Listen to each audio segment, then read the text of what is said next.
ऐसी दुनिया जहां क्षमतावान के प्रतीक सालों पहले गढ़ लिए गए हों, जहां बुद्धि और ज्ञान के दायरे लिंग भेद के दायरों में समेटने की कोशिश रही हो, जहां 21वीं सदी में जरूरत पड़ती हो कि हम कहें और करें बेटी बचाओ और बेटी पढ़ाओ, क्योंकि ये समय की जरूरत लगती है।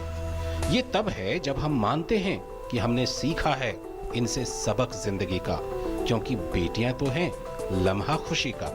लेकिन क्या ये गंभीर चिंतन की मांग नहीं करते कि जहां हम ज्ञान के लिए एक देवी की आराधना करते हैं, वैभव के लिए स्वर्ण कलश लिए महादेवी से प्रार्थना करते हैं, जो शक्ति और सत्ता के प्रतीक है, वो माँ भी तो हमें याद कराती है कि शक्ति के प्रतीक लिंग भेद को कैसे चकनाचूर कर देते हैं।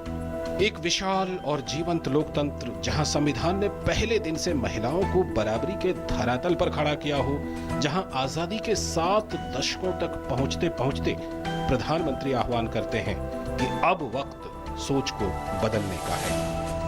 वो दिन दूर नहीं होगा कि जब विमेन एम्पावरमेंट तो होता ही होता चला जाएगा, लेकिन देश में विमेन डेवलपमेंट से आगे बढ़ करके विमेन लेड डेवलपमेंट की दिशा में देश आगे बढ़ेगा। कोई इंदिरा नूई तो कोई चंदा कोचर, कोई मैरी कॉम, कोई साइना और सानिया हमें झकझोर जाती हैं कि बंद करो क्षमता पर उंगली उठाना, क्योंकि कोई प्रतिभा को बांध नहीं पाएगा। लेकिन सच यही है कि 1000 पुरुषों पर 943 महिलाओं का आंकड़ा हमें कहता है कि सफर अभी बाकी है। आजकल तो बड़ी खबरें आती हैं कि फलाना परीक्षा में महिलाओं ने बाजी मारी, तो लगभग 12 लाख ग्रामीण महिला जनप्रतिनिधियों ने देश को बदलने की शुरुआत कर दी है। सच तो ये है कि तुम्हारी क्षमता पर सवाल तो कभी था ही नहीं, बस सवाल तो मौके का ही था। अगर सर्वे करें तो शायद पुरुषों को मिले हुए अवसर, उनका सक्सेस रेशियो एंड महिलाओं को मिला अवसर, उनका सक्सेस रेशियो, मैं विश्वास से कहता हूं महिलाओं का ऊपर गया हुआ।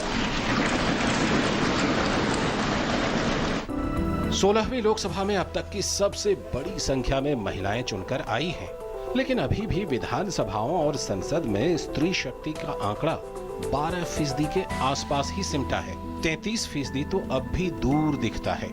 अंतर्राष्ट्रीय मुद्रा कोष का 2015 का एक अध्ययन कहता है कि यदि भारत के कुल कार्यबल में स्त्रियों की संख्या पुरुषों के बराबर हो जाए तो देश के सकल घरेलू उत्पाद यानी जीडीपी में 27% की वृद्धि हो जाएगी। जरूरत है हमारे सोच में बदलाव की, लेकिन ये तय है कि वो रुकेगी नहीं। वो तो उम्मीदों की आसमां को छूने उड़ चली है।